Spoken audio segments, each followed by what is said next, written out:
Vytauto Šapranausko fondas pristato Maskvos Vachtangovo teatro gastrolės Lietuvoje.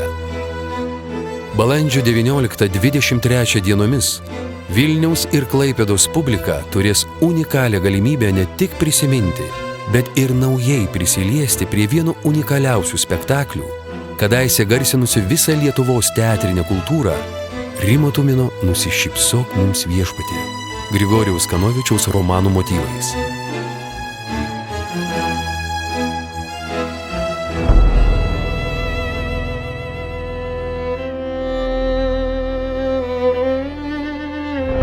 Legendinio spektaklio režisierius Rimas Tuminas, scenografas Adomas Jacovskis, kompozitorius Faustas Latėnas, kostiumų dailininkė Aleksandra Jacovskytė.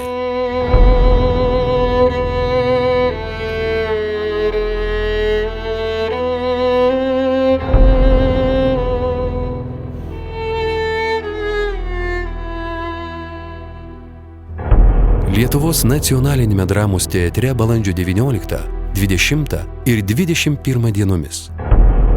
Klaipėdos Žvejų rūmuose balandžio 23 dieną. Spektaklis skiriamas Vytautui Šapranauskui atminti.